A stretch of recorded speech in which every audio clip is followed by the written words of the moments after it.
Hi, I'm Liz Booker, Literary Aviatrix, and welcome to Aviatrix Classics with co-hosts Jackie Boyd and Jenny Beatty, where we talk about books featuring our pioneering women in aviation. If you don't know Jackie and Jenny, you can listen to our introductory interview on the Literary Aviatrix website, YouTube channel, and podcast. We're kicking things off today with High, Wide, and Frightened by Louise Thaden. Fewer than 10% of pilots and aircraft mechanics are women. These are their stories of tenacity, adventure, and courage. Stories with the power to inspire, heal, and connect. Welcome to the Literary Aviatrix community, where we leverage the power of story to build and celebrate our community and inspire the next generation of aviation. Jenny and Jackie, welcome. Thank you. Thanks for having me. Good to see you both. There's been so much anticipation over this book. We have been trying to do this for quite some time, and we're finally here. We get to talk about it. It's so exciting. Let's start with why Louise Thaden, why this book. Jackie, just remind us of the importance of Louise Thaden in our aviation history. Well, it was one of those when I started looking, I went to Wikipedia. It's okay. But the book that I used. Oh, you are holding up a gorgeous blue book with a compass, a 99's compass rose on the front of it. It's giant leather bound. What is this book? What are these? This is a 99's history book that was published in 1979. And along with the history of the 99s, which Thaden is such an integral part of, there are write-ups on each member of the organization. And I'd show you my write-up, but my hair was a totally different color, and there were no lines on my face. My goodness, Jackie, you're in this book? Uh-huh. I joined the 99s in 1975.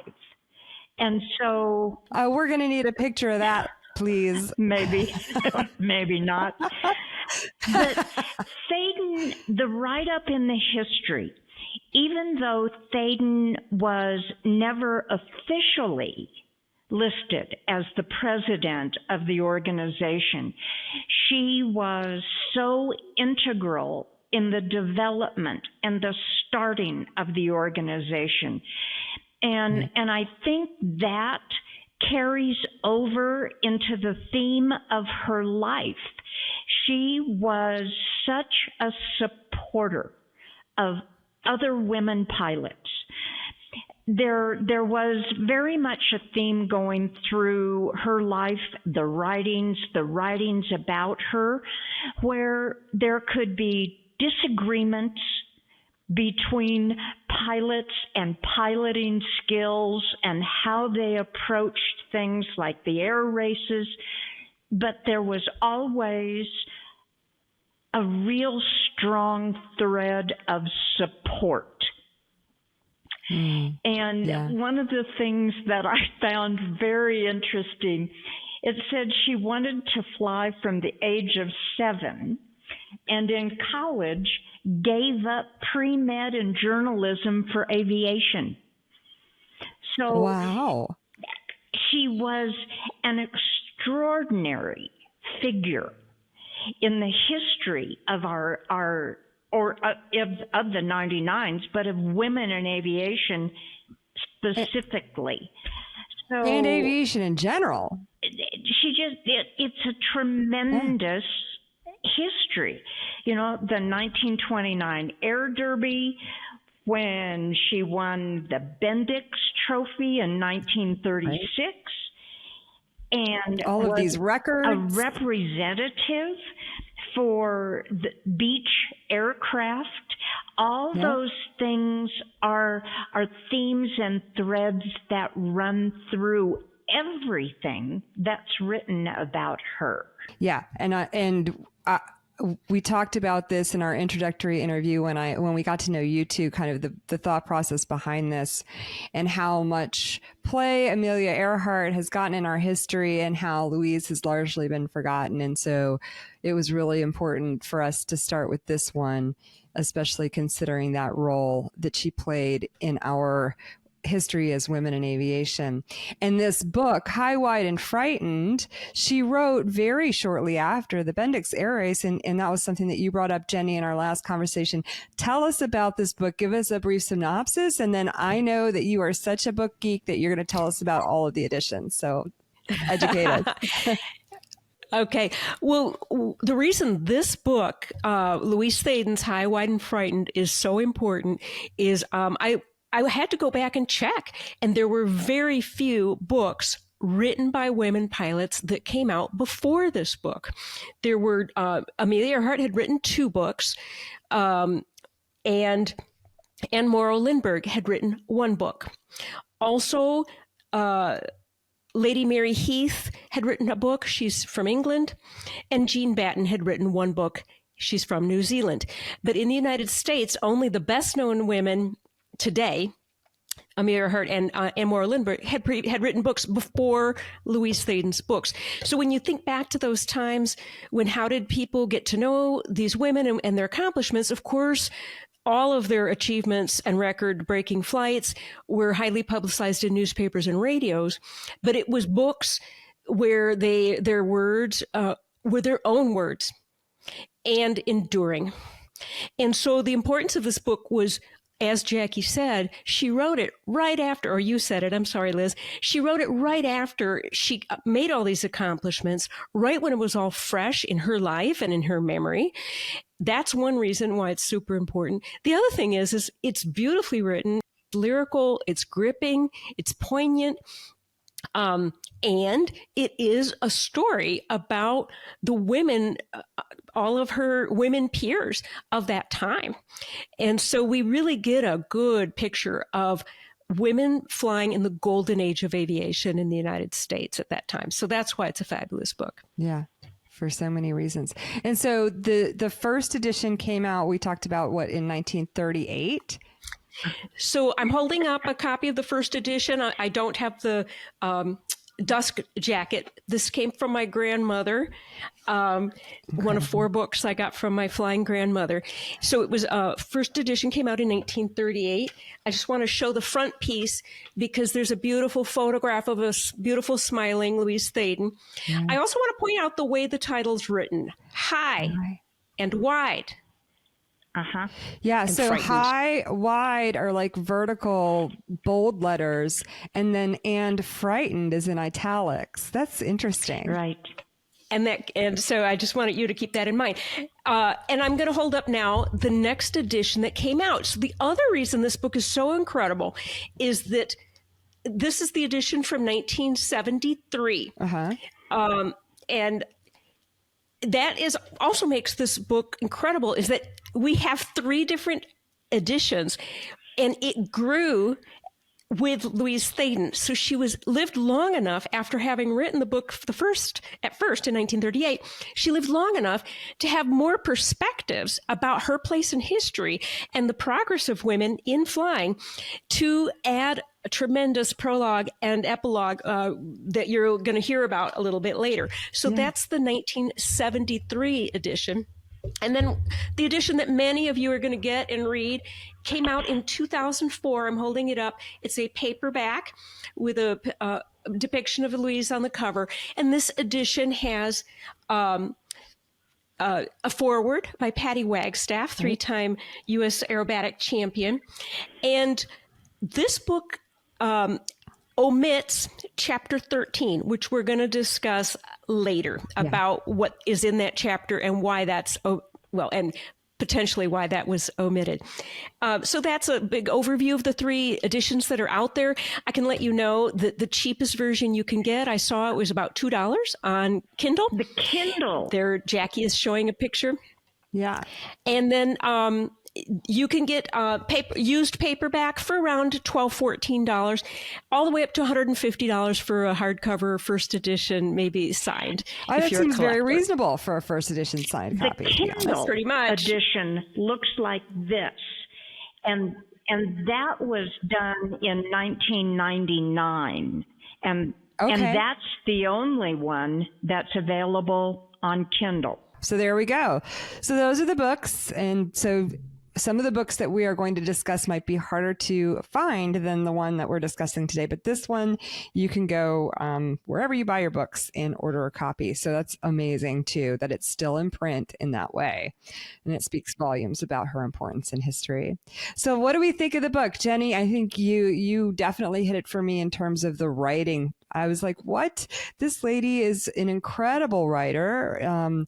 She uses metaphors and descriptions of the setting and her feelings and experiences that are very articulate and very vivid. So you really feel like you're there with her. What other impressions do you guys have? I changed my impression of the book.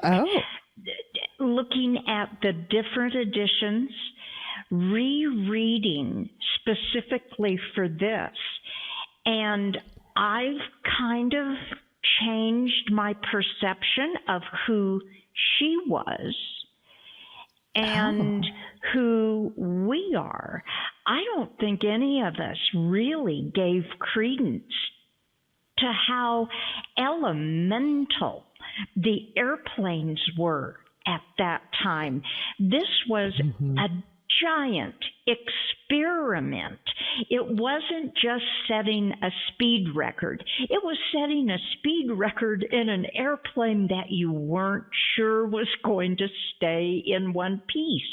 It just, I have had lots of different morphing of what I think about the history, the records, her personality.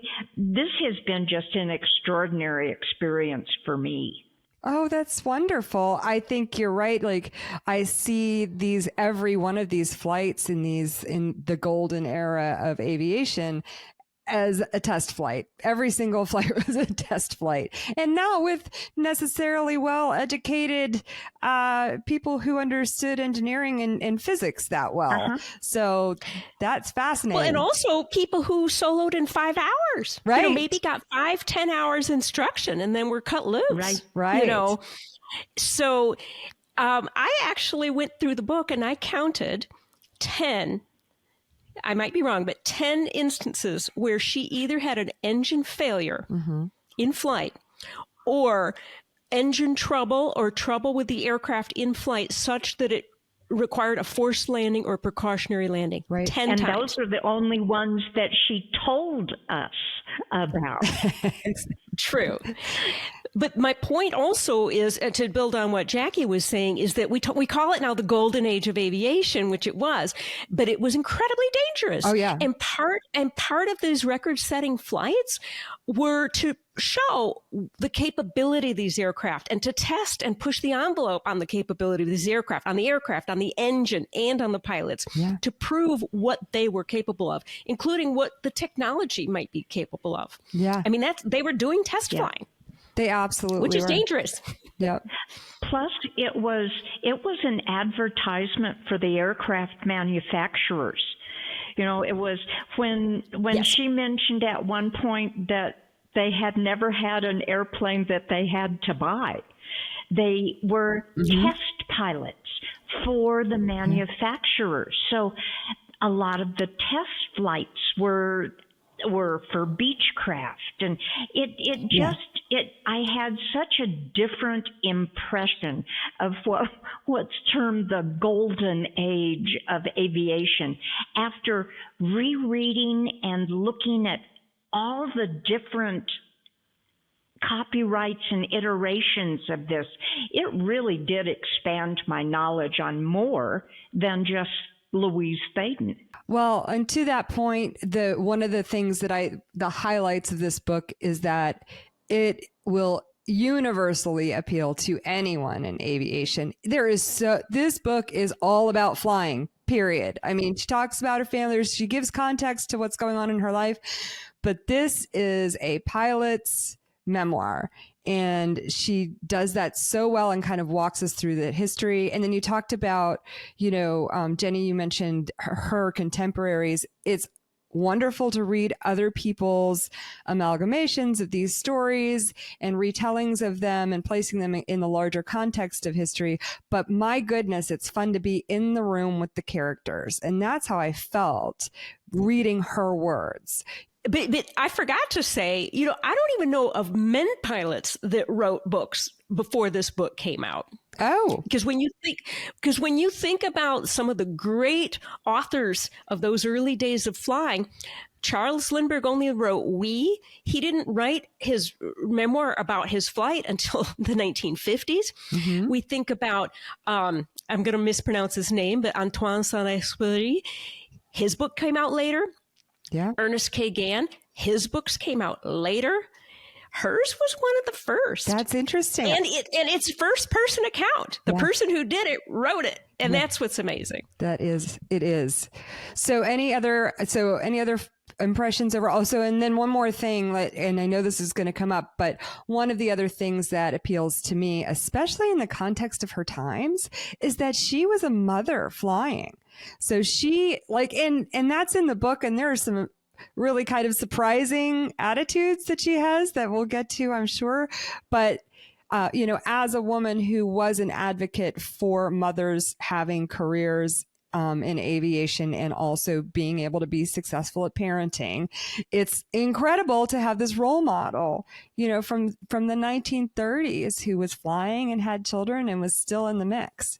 Really impressive. So that's what I think also, you talked about how this book is a pilot's book. It certainly is. But what I think sets it apart from some of the other books is she does not shy away from disclosing some of the fears. That's right in the title. Right, that's right. And in the title. That's fascinating to me. And so what do we think this title means? High, wide, and frightened. What does that even mean? I think it is a summary of the book. Yeah. High, she set the altitude record. Mm-hmm. Wide, she set speed records. She won the Bendix race, which was a cross-country race from from New York to Los Angeles.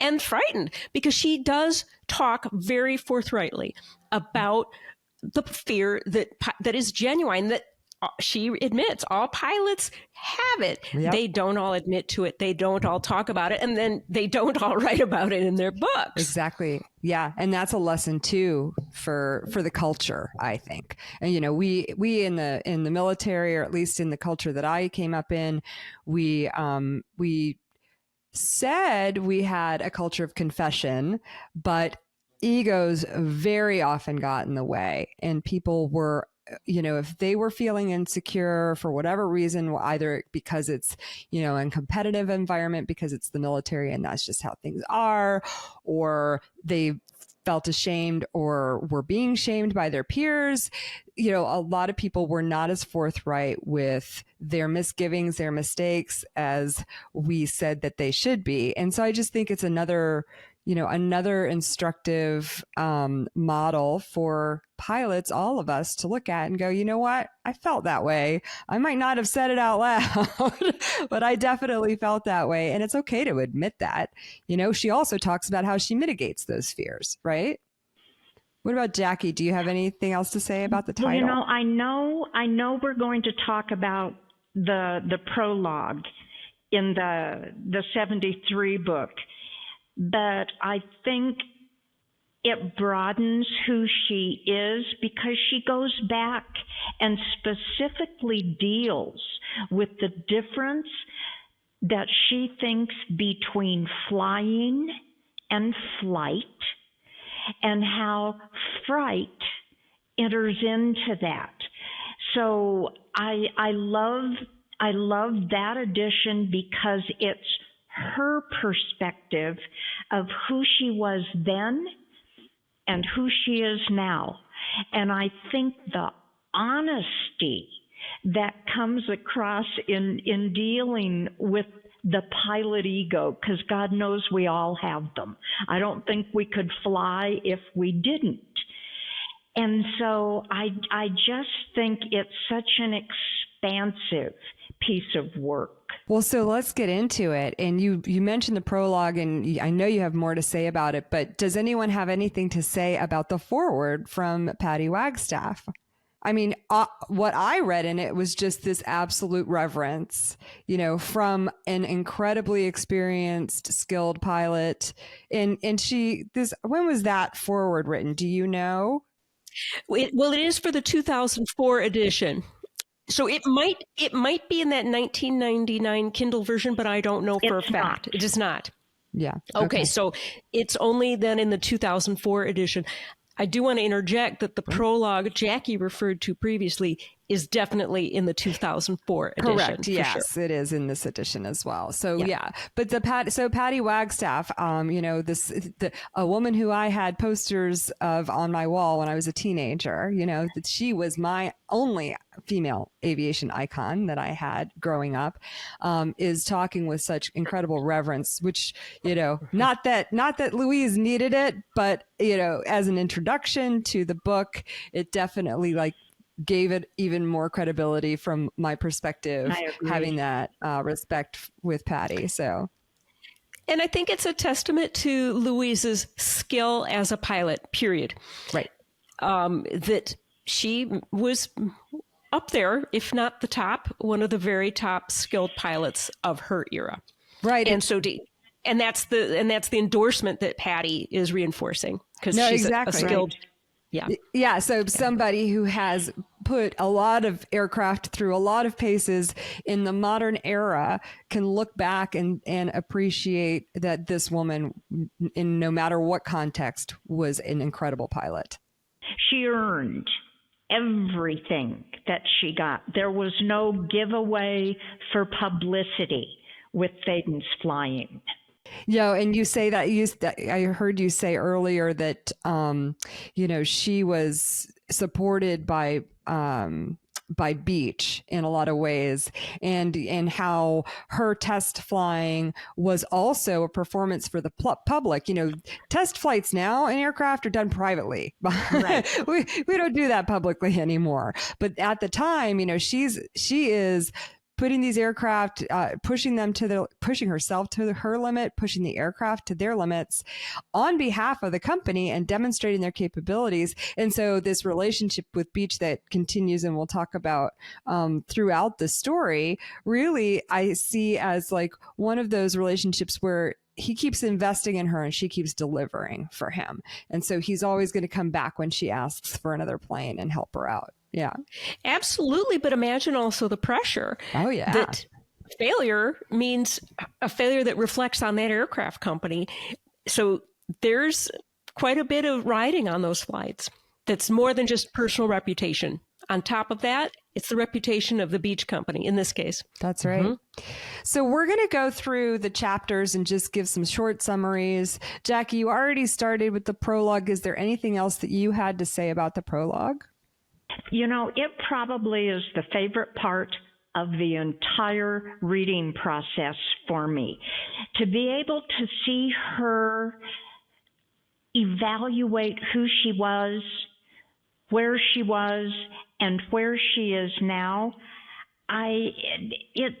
the prologue holds everything for me. That's so fascinating. So not anything specific right now, unless you want to delve into the prologue.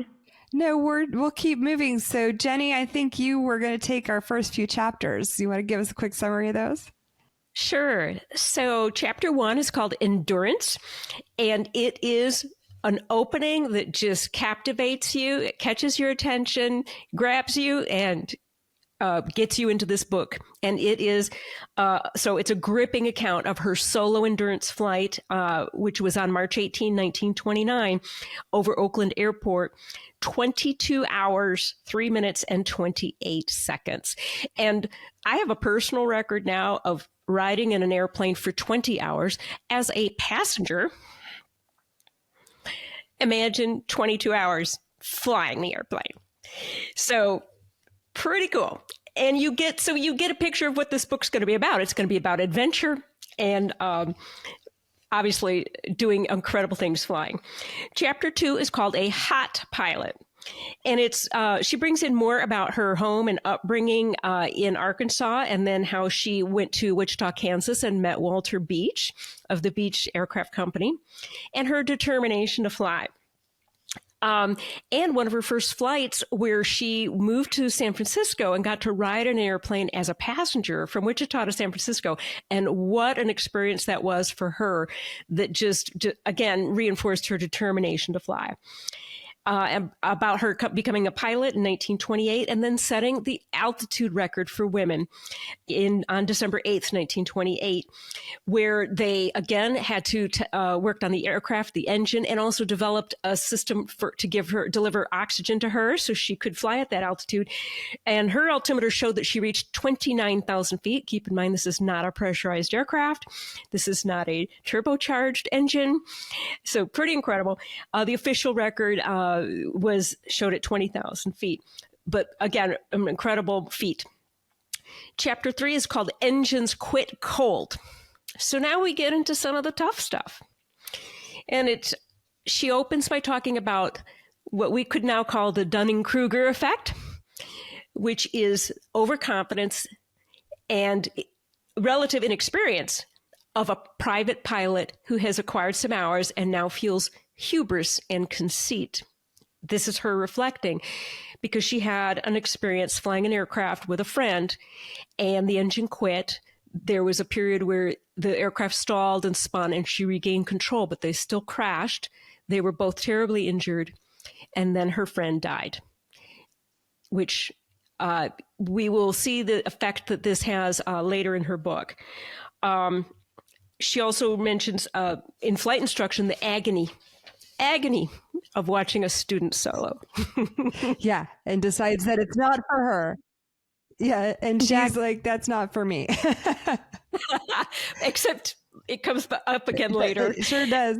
Before you move on, Jenny, I am uninitiated into this term that you used. Maybe it's because of my military background, or maybe I just was falling asleep that day.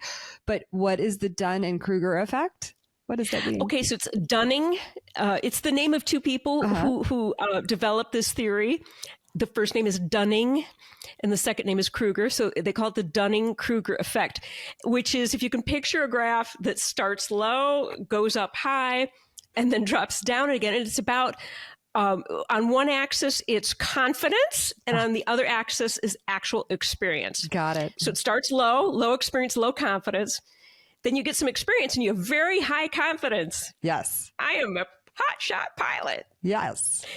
And then something happens and you're slapped in the face or kicked in the butt that teaches you don't know everything. That's the hubris and the conceit. Yep. And your confidence drops again to a realistic level. Yeah. And then as you gain much more experience, you have an appropriate level of confidence that's commensurate with your experience. So that's in any kind of a practice that you adopt or skill. That's what Dunning-Kruger is. I love it. Thank you for that. All right. We were on to chapter 3, I think. Chapter 4 is the speed record. And she sets a speed record of 156 miles per hour on April 13th, 1929. She called it not good, not bad, but it still set a new record for women pilots. And so that meant that she, in 1929, was the single woman who held all three of these records at the same time: altitude, solo endurance, and speed. She also talks about achieving the transport pilot license, the fourth woman to get it, and returning home to Bentonville, Arkansas, to a hero's welcome. That's right. That's right. So that was chapters 1 through 4. And then Jacque, I think you're going to take us through the next few chapters. Chapter 5 is the Women's Air Derby. And after reading this, I called my friend Sarah Byrne Rickman, who her next book is on the Air Derby. And I said, have you ever read Louise Thaden's account of the Derby? It is just extraordinary. And I had never quite read the kind of experience on Marvel Crossan's death. Thaden's writing on this, we've said it before, she not only was an extraordinary person and a pilot, but she was an extraordinary writer. The kinds of emotion that she could express and I felt when I read it. It is one of the most marvelous accounts of the 1929 Air Derby that I've ever read. To pack the kind of information that she did into a tiny chapter was just wonderful. And she won the race. So I'm not giving a lot away, but we all know that. No, we all know. Yeah. Then chapter 6 is called The Whole Family Flies.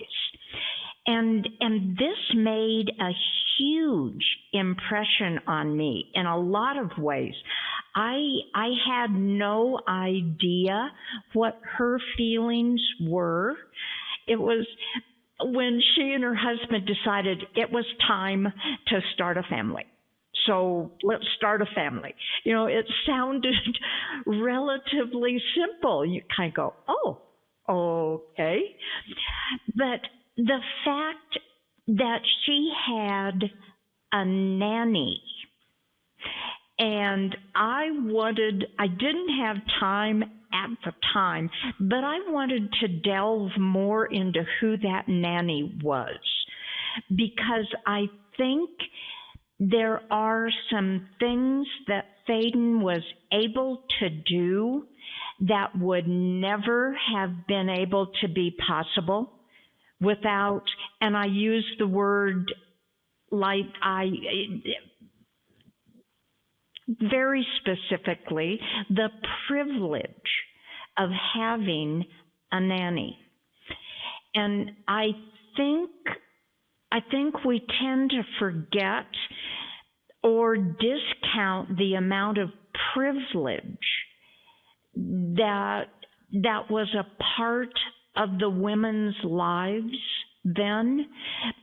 It was such an experimental area and time, but the privilege of who they were and where their lives were, I really never thought about before I read this chapter. Right. I mean, she does talk about the expense of being able to do this and how it's impossible for you to ever, really get it back because these aircraft are so expensive and those kinds of things. And so you kind of think that they are, and many of them did do these things on a shoestring, with the investment of other people. But you're right. She still had a life that allowed her, a lifestyle that allowed her to have that support at home, which is a big deal. I can speak to that with 3 kids. and we talked about how she flew aircraft that were, under the sponsorship of Beech and provided by Beech Aircraft.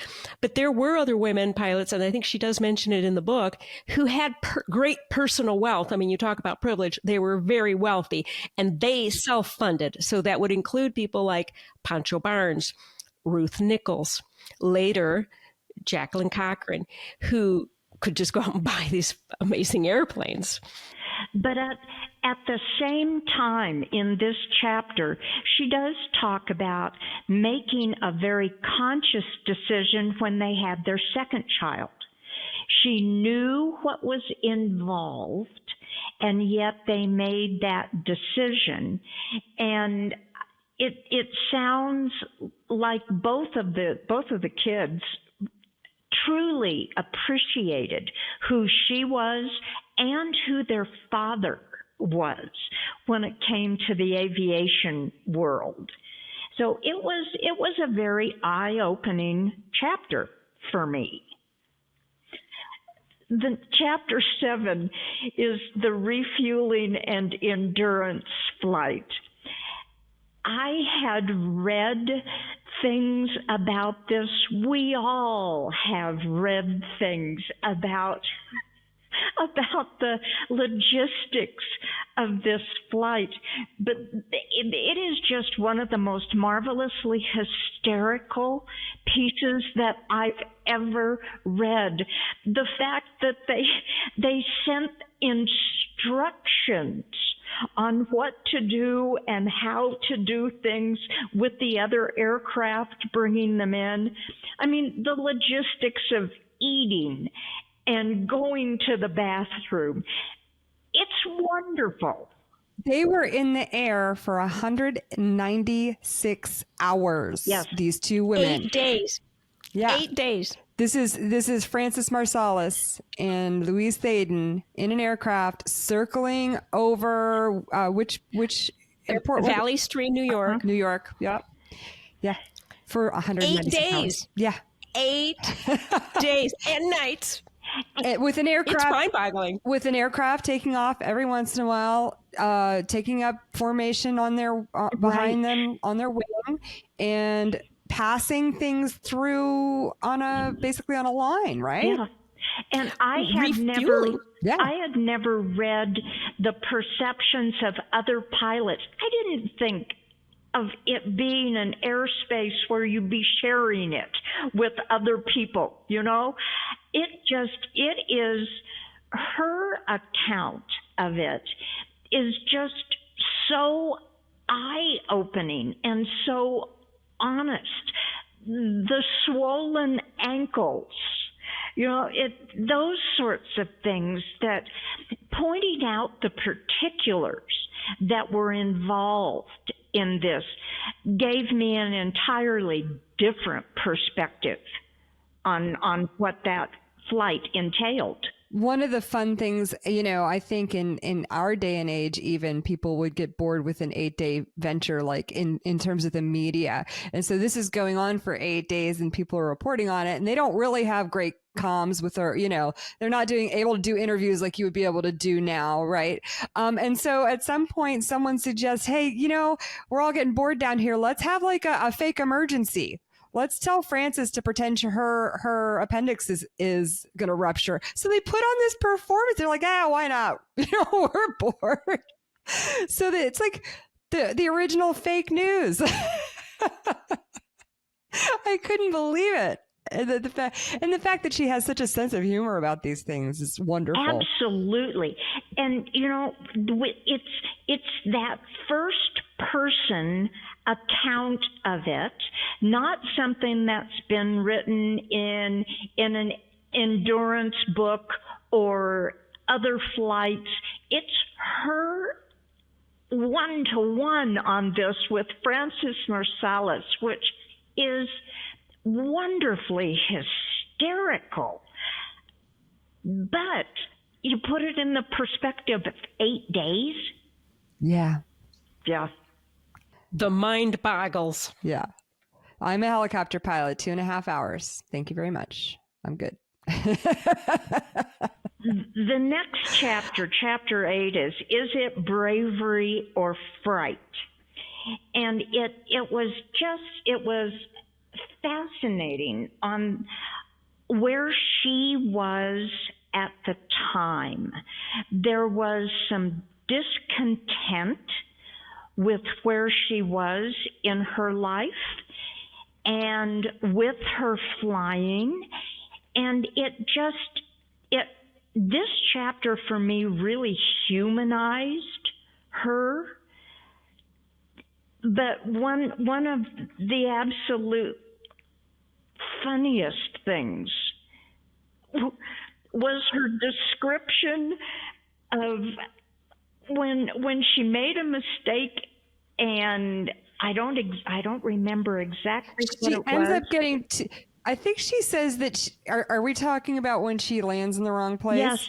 And they asked Yeah, so she says, I was 200 miles off course on a 200-mile flight. and they ask her who she is, and she answers Frances Marsalis.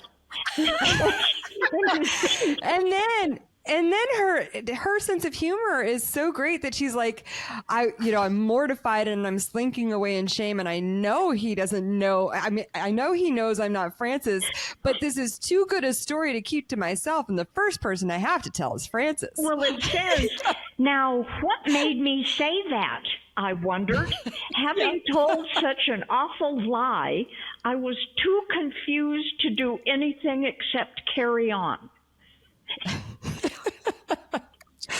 It's hilarious. This chapter humanized her. I mean, it's something that here she is, a figure of notoriety, having done this endurance, and then she uses her best friend's name to cover up a screw up.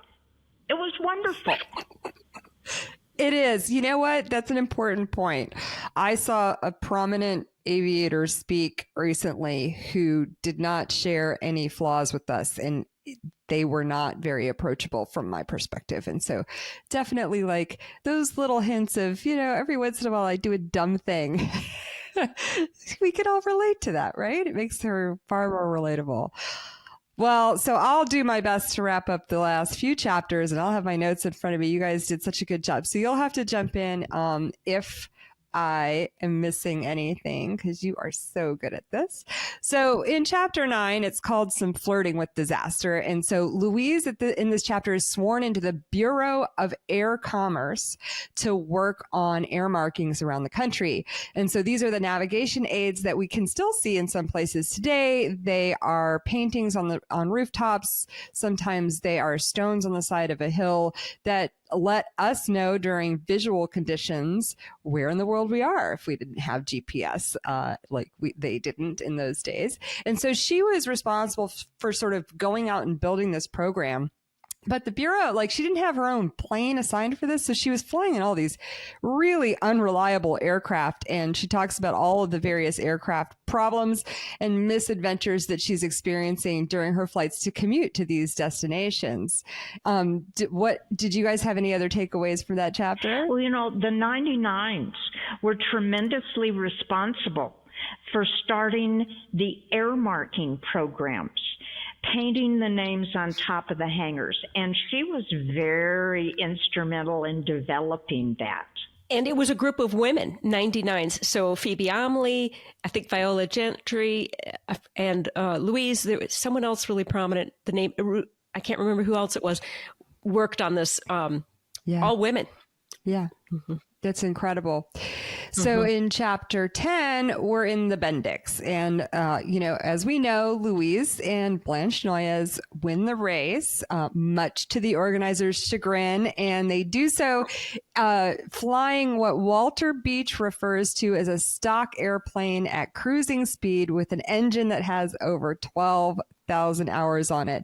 And here's, I think, probably where I felt most in the room in a story that I had heard, or I had read before. I absolutely love Fly Girls by Keith O'Brien. It's a wonderful history of the race. It places Louise and her contemporaries in the context of history in the moment, aviation history in the moment. And we get to, we learn about Florence Klingensmith and her story and all those things. It's a fabulous book. But to have that story in my head and then get to go in the room with the narrator, with the character, and experience it, see how people react when she won, because that was one of the things that I kind of relished a little bit for her, was just the shock and disappointment of the race organizers who had worked very hard to keep them. She doesn't really talk about how hard, in the background, these guys were trying to keep the women out of this race. Well, they had been not allowed in the race for several years. This was the first year they were allowed in the race again. Yeah. And she just shamed them all. I also loved how I think Walter Beach said, your time's not good, press the pedal to the metal. And she's like, yeah, I'm not doing that. No. she flew it her way and still won. She won that race being a very conservative pilot and making with excellent judgment and good decision making, which was a great lesson for all of us and really impressive that she won. So in the next chapter 11, it's called Hence the Gray Hairs, which I love the title. So now she has this job demonstrating aircraft for Beach. And this involves taking prospective customers up for familiarization flights in these aircraft that they're potentially going to buy. So these are customers, they have the money. She's trying to sell these planes basically by taking them around. So she's getting an aircraft with people with a variety of aviation backgrounds and skills who basically want to take these planes through their paces. And it's interesting because we talked about how earlier she wasn't interested in being an instructor because of the stress of the whole thing. Well, now she's in a plane with somebody who thinks they're a qualified and proficient pilot, and she can tell right away by the way that they handle the aircraft and by how aggressive they are with the plane. The more aggressive customers typically being the less experienced ones. And so now she has to find in herself like a way to deal with these people and be assertive with these other people in the aircraft, where I think for a lot of, I mean, yes, she's in this very long flight with Francis, and then she's got this cross country with Blanche, but we don't see her in a lot of aircraft with other men and having to deal with them. At least, not too, we don't get to see from her perspective whether it's an issue dealing with them. Here we get to see it, and we get to see her kind of blossom into her confidence around like, no, we're not going to do that kind of thing. What about you guys? Did you have anything else? I think you summed it up very well. But and then the issue of ego, where she would, and again, she could see other people where their hubris and ego kind of did them in. That's right. And then in chapter 12, what was the title of chapter 12? I didn't make a note of that. Let me just check that really quick. Clear and Unlimited. Clear and Unlimited. So here she's... So it's ironic. It's an ironic title. It is an ironic title because she's talking about all of these incidents where she's has like terrible weather being pushed down. And then she wraps the story up interestingly. I thought this was an interesting choice, and I know I'm spoiling some things, but I mean, we all know, like, you have to read the book anyway, but because we all know that these are all of her accomplishments throughout history. But she ends the book with a military flight with her husband Herb, and kind of how that wraps up. And so I just thought that was an interesting choice. Why do you think that she ended the book with that? It is a little bit of a lead into the next chapter, 13, Noble Experiment, which was removed from the 19... This flight with her was an opportunity for her to go on a military aircraft. He somehow doesn't understand the policy or the expectations of his supervisors and actually takes her for the flight himself, which he gets scolded for afterwards. They're like, no, she could go for a flight. She just couldn't go with you. Which I was because you're her husband. Yeah, because they're married. But so that leads us then to this. We have a couple of other things at the end of this book, but let's talk about this chapter 13 that's missing, which I will confess, I didn't read the whole thing. You sent me a copy of it and I started reading it and I was so confused, which might justify why it came out of the book. So Jenny or Jackie, either one of you, do you want to give us a summary of what this is? Go ahead. Yes, Jenny. go, Jenny. I'll start. So chapter 13 is entitled Noble Experiment, and it is in the original 1938 edition, and it was retained for the 1973 edition, but it was removed from the 2004 edition that probably most people are going to find online or find to buy. And it is a short fictional story. And what the basics of the story is, it follows two women, one of who is sort of the first person narrator, who is called Iris, and her close friend called Julia, and how they are women pilots who are then picked to be on an experimental basis to be pilots during wartime. And what may have, I mean, Liz, you can speak for yourself, but what may have caused some consternation is it does not really go into the experience of flying aircraft in combat or wartime. It really isn't about that. It's about this friendship and then how Julie, her friend, perishes in a crash. And then Iris is in a crash and is badly injured. and loses a leg. And then it's about, frankly, this whole chapter is more about trauma, loss, grief, and PTSD.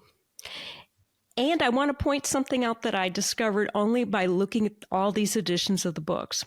So one thing I forgot to mention earlier is a thing that was added to the most current edition available, the 2004 book that most people are going to buy, is it has many more photographs. So it's really wonderful in that regard, many more photographs than the prior editions. And I happened to look because it has a photograph of Louise Thaden's pilot's license. Her first name is Iris. So then the light bulb went off. And what we haven't discussed yet is that her dear friend, Frances Marsalis, was killed in 1934 in an air race. And she talks very poignantly about the death of her dear friend. And that's kind of what this chapter's about.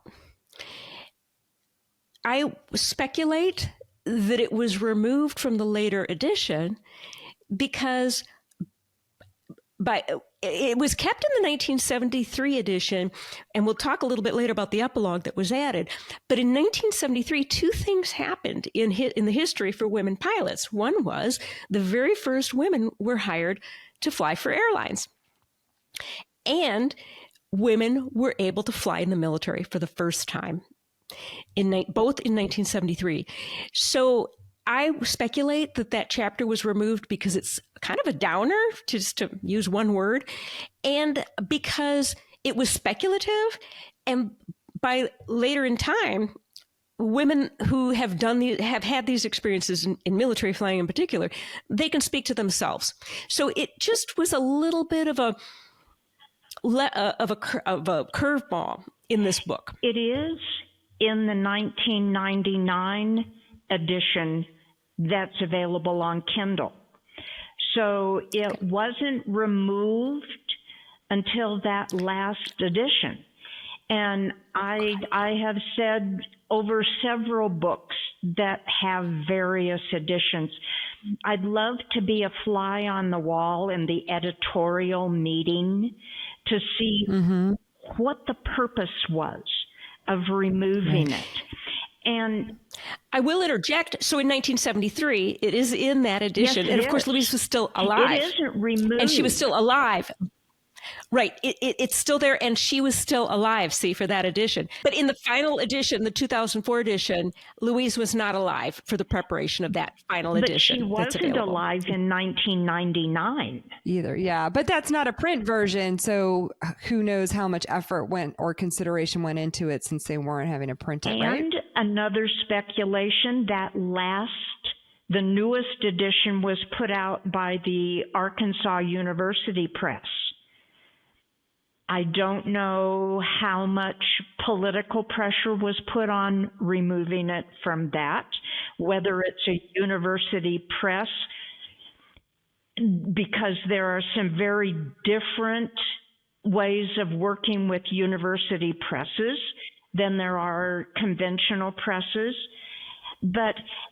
And there was a lot more family involvement. I mean, because of the addition of all the photographs, many of those came from the family. And it's the only part of this book that isn't her point of view on her life. It's a story.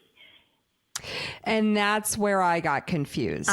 Thank you, Jackie. So I'm reading a first-person memoir account of someone's life, and I turn the page, and there's a chapter that is told in the first person. And knowing what I do know about the women who did fly during World War II, I was like, wait a minute, did I miss this little point of history where somebody actually was specially assigned to go? Like I got, in the context of it, the description of it felt very realistic in terms of, the things that you would read from a war story. And so I got confused about, are we in reality here? Is this made up? I don't remember this from history. And so that's very confusing in a book that is sold and marketed and as Louise Thaden's memoir, to just suddenly shift into fiction, speculative fiction at the end of the book about what could happen.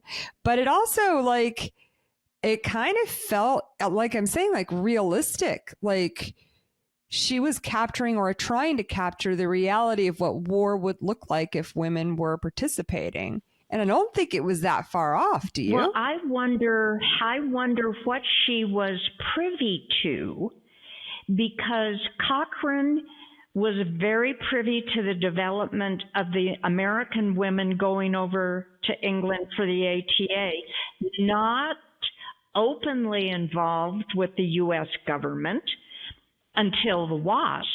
And so this was written in 1938. And I just wondered how much of a discussion she was involved in on the periphery about, if we do this, what kind of perception is the country going to have on women doing this? I had more questions when I finished that chapter than I did when I started. And Jenny denies. She doesn't think that it has anything to do with that. Well, one of the things I just happen, sometimes you go down rabbit holes when you're looking into something. And part of my reviewing of this book, I went down a little rabbit hole and I read about how Ruth Law formed a group called the Betsy Ross Corps, I think it was. And it was I didn't know this before. I literally learned this like yesterday. She organized like 100 women pilots as a volunteer service to fly, to prepare for wartime. And she did this in the early 1930s, well before the drums of war were banging in Europe. And I want to emphasize just what Jacque just said. This book was written and published in 1938. So the WASP did not exist when this was written. And here's where, again, my speculation, that part of this chapter was about speculative, what if we did this noble experiment? What if women flew in wartime? But I also think, and this is the memoir part, that this was her processing the death of a dear friend. Yeah, no, you're probably, I'm sure you're right about that. And when you look back at her accident where a man named Sandy, a friend of hers, died, she was injured and she injured her leg and she worried she was going to lose a leg. What happens in this speculative story? She loses a leg. Yeah. And she uses the name Iris, which I found is her own first name. So I think it was an emotional, psychological processing for her. An interesting title. Again, I want to point out, we don't see men doing this in their books. No.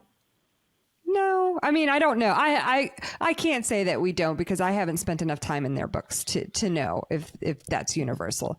In fact, like, I honestly prefer I before starting this project, I had read very few memoirs by anyone. I'll just confess that I was mostly a fiction reader. I'd read a few, but not many. So I can't speak to that with confidence, but you might be right. But interesting. Generally more of the men's books, there's a lot more bravado and courage and, achievement. Right. I mean, Ernest K. Gann does speak very frankly, Fate is the Hunter is an absolute must read. Yeah. But there's a little less. And that's what struck me is I thought it was going to be about combat flying. Right. It's not. Yeah. It's about trauma. Yeah, exactly. And what an interesting title is what I was trying to point out earlier. So now there are two pieces of the book that we haven't talked about yet. And one is the epilogue, which kind of bookends the book from her perspective in 1973.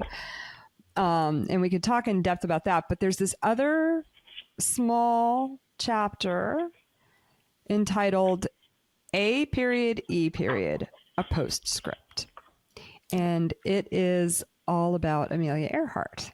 What do you guys have to say about that?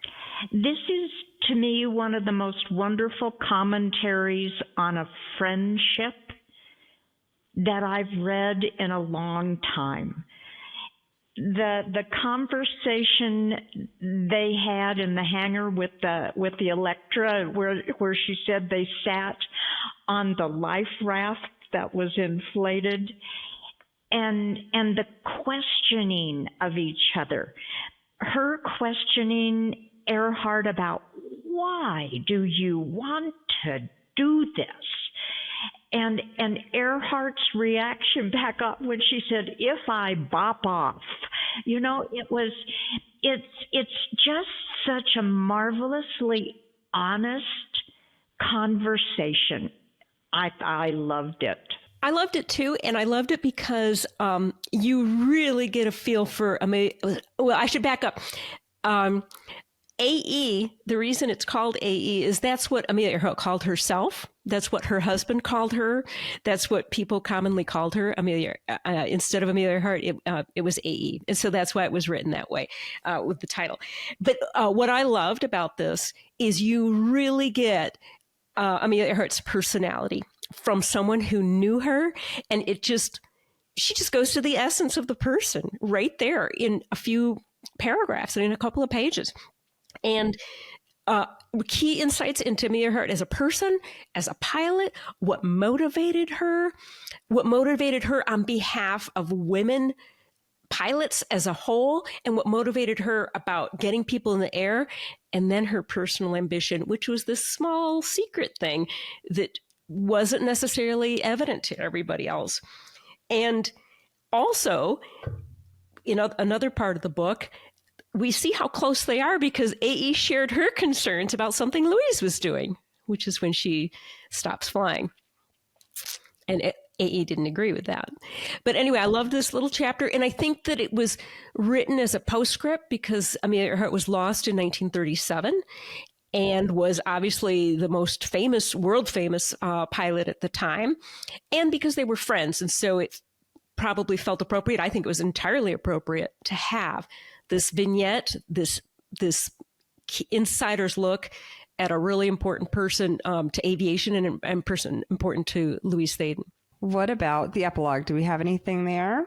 Well, one of the funny things about the epilogue is she says, women can't have two careers. And she gave up flying to commit to home and family. And yet what's interesting is just a little aside, many of the women pilots in these early days, if they're married, many of them were married to other pilots. And that's certainly true for Louise Thaden. Her husband was a pilot. And he forms a company, and then it evolves into another company. She says she was invited to be the WASP when the WASP were formed. And she decided, nope, I made a commitment to my husband and my family. I'm not going to do that. And yet, what does she do during wartime? And then beyond, she works is a key person in her husband's company. And of course, keeps flying, for fun and pleasure. And so she kind of did have two careers. Yeah, I know. I thought that was a funny thing for her to say, of all people. Yeah. But I loved how she was able to talk about flying with both of her children, the air racing with Pat. And by this time, air racing means something a little bit different in this era of the 1950s and 60s. It's not the same as the cutthroat and more dangerous air racing that was done in the 30s, 20s and 30s. And of course, flying with her son, which she had two tremendous milestone flights with her son. Yeah, they're incredible. How about you, Jackie? It was a terrific ending to a very good read, and I liked her look back perspective on it. And she's very honest with herself. I enjoyed it immensely. Well, we have given a wonderful summary, I think, of this book and maybe have done it just a tiny bit of justice, but absolutely everybody should go read it. Now, I just want to kind of summarize some themes that I saw and we've talked about already. But obviously, like the one that stands out to me and we just touched on is motherhood and also womanhood in the context of the times, fear, obviously, the golden age of aviation. And then I have a bunch of quotes that I picked out that I would love to highlight. I mean, I can't possibly highlight all of them. If anybody's watching, you can see that my book is completely tabbed out, as is Jenny's.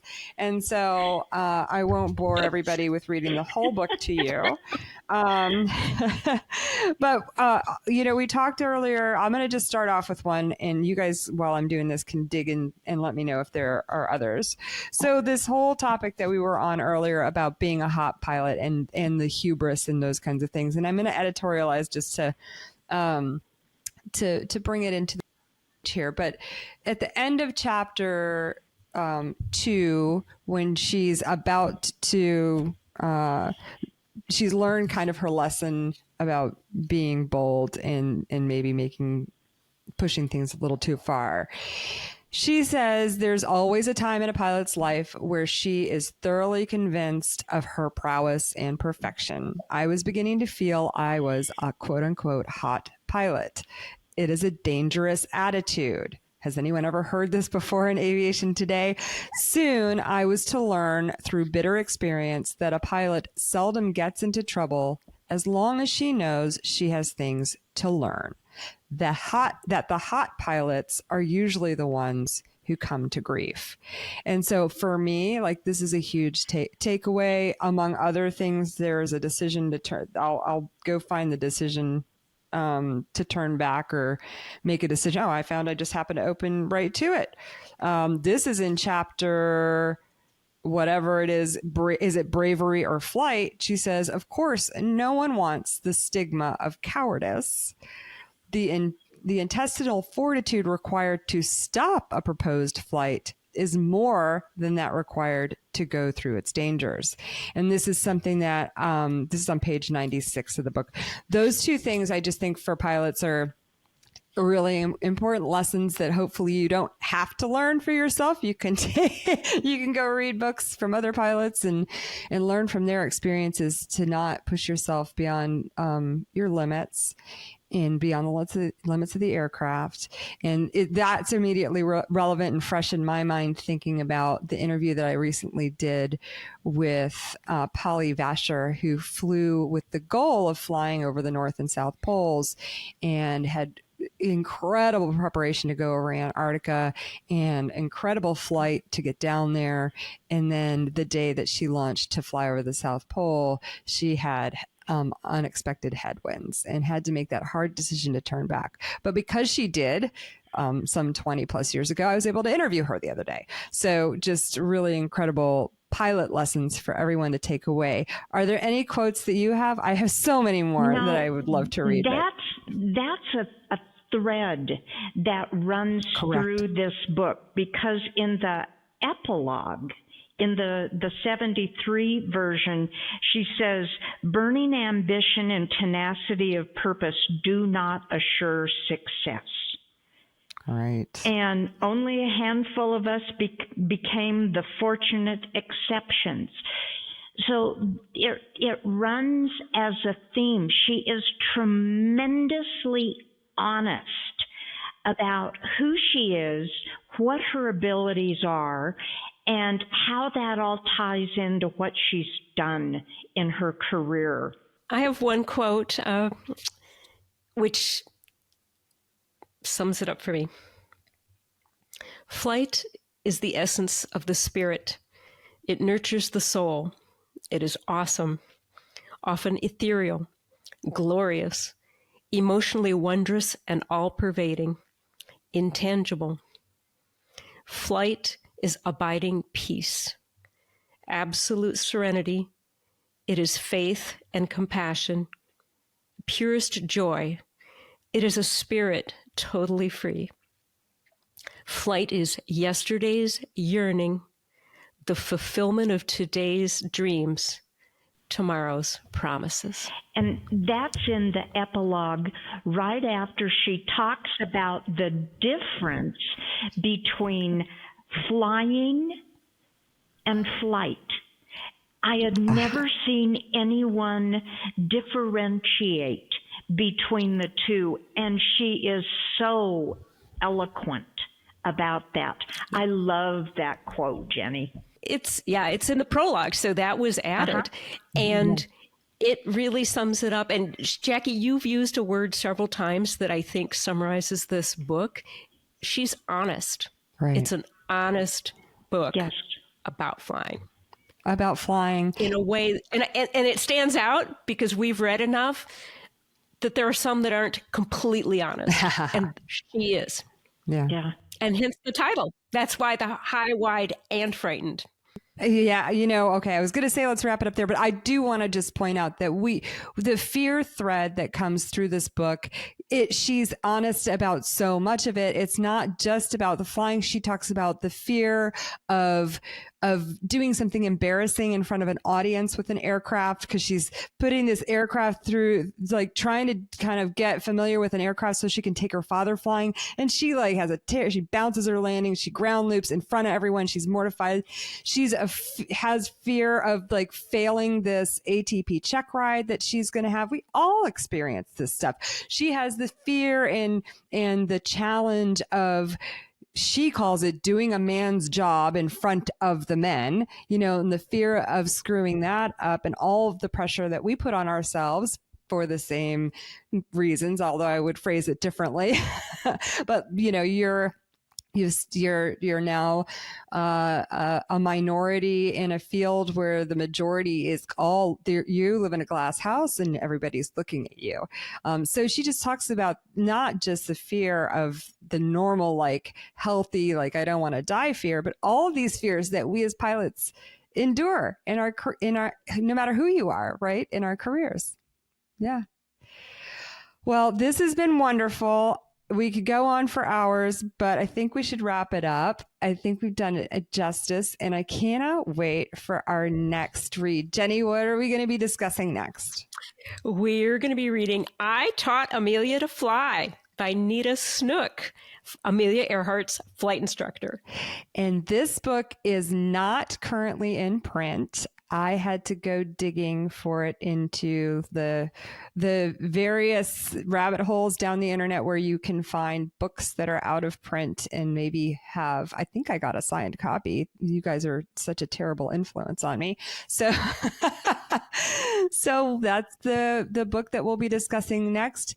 Ladies, this has been amazing. Do you have any final things to say before we sign off? This is just such a wonderful outlet for an aviation book nerd. This has just been wonderful.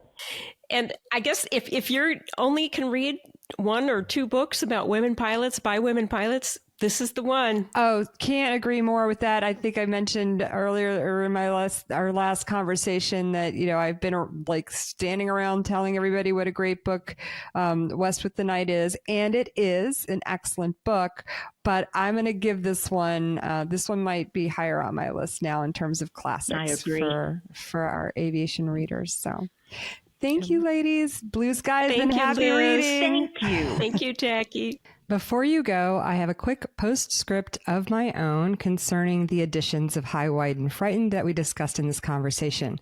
After we recorded, I discovered a more recent edition in print that is available on Amazon. It sports a great picture of Louise Thaden on the cover, victorious in the cockpit of her aircraft with her arm raised, waving to the crowd in a smile. It's a great picture. And so I picked this up so that I could at least give you the info on this one. So the pros here are that it includes that chapter 13 that we talked about, and it's in a much larger print. So if you're somebody who has some difficulty with just normal print, because the one that we talked about doesn't have unusually small print at all. So if you're somebody who prefers a print book that is in larger font, then that's what you'll get here. But what you will be missing are the fabulous pictures of that accompany each chapter and the topics that she's talking about in the books. So if you go to my website, literaryaviatrix.com, you will find the one that we talked about with the art on the front. That's my preferred version. And I just wanted you to know, if you went to search for this on Amazon, you might find this copy, and I wanted you to know what you were getting.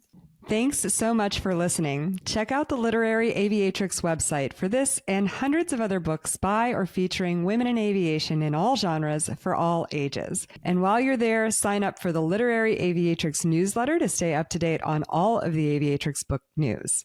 If you enjoyed this interview on YouTube or podcast, please like, subscribe, and drop a review if the option is available.